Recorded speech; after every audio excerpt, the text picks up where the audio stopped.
C'est grâce à l'un de nos partenaires historiques, qui est Upperlink, qui nous a mis tout simplement en relation avec Olivier Luanzi, donc qui porte le projet Territoire d'Industrie.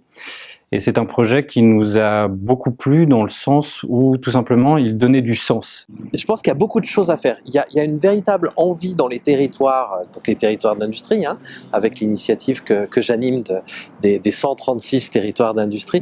Il y a une véritable envie de prendre son destin en main, de prendre son destin économique en main. Le premier sujet qui est remonté des territoires d'industrie, c'est comment rendre attractifs nos territoires et nos métiers industriels dans ces territoires. Moi, je suis toujours impressionné par leur maturité. On les appelle des jeunes, mais toujours impressionné par leur envie, leur maturité, la clarté de la façon dont ils présentent les problèmes.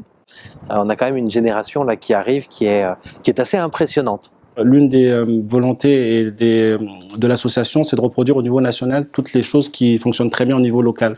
Parce que c'est souvent au niveau local qu'on a les meilleures idées, et en associant directement les populations, parce qu'ils sont au plus près de la solution, on permet aussi à une action qui fonctionne correctement de le reproduire au niveau national en proposant directement, en faisant le lien avec les parlementaires, notamment députés, sénateurs. Donc j'ai voulu, il y a quelques années, m'engager pour pouvoir favoriser cette rencontre entre le monde étudiant, de l'enseignement, des entreprises et des politiques. Voilà, donc je me suis engagé dans diverses activités qui nous ont permis de monter un certain nombre d'actions, dont l'action en cours dont on parle aujourd'hui, et se rapprocher notamment de projet Olivier Luanzi au sein du gouvernement et du ministère de l'Industrie, qui est Territoire d'Industrie, qui est quelque chose d'important et qui me parle. Oracle va accompagner l'IESEG, les Sylves également et l'École 42 dans ce projet pour justement répondre à 3 enjeux majeurs du gouvernement qui sont la simplification, l'attirance des territoires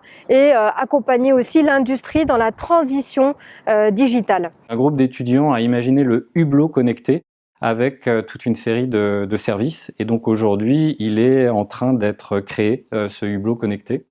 Et je citerai également le cas de Pernod Ricard, où aujourd'hui j'avais un groupe d'étudiantes qui ont imaginé en fait un bracelet connecté pour tout simplement pouvoir retourner écouter de la musique dans les festivals.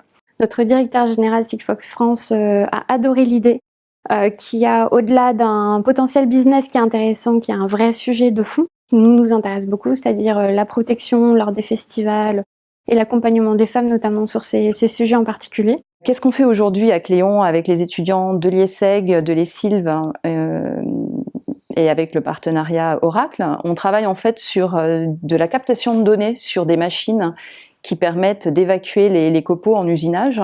Donc il y a un impact fort sur l'environnement. Et puis on essaye de travailler sur ce qu'on appelle la maintenance prédictive. Donc faire en sorte que ces machines-outils tombent moins souvent en panne, en captant la donnée, en l'analysant et en essayant de construire des algorithmes qui nous permettent de prédire les moments où la machine potentiellement risque de tomber en panne et donc d'intervenir en amont de la panne. Un ingénieur de l'école 42 avec des gens qui font plus de marketing de l'ISEG, etc.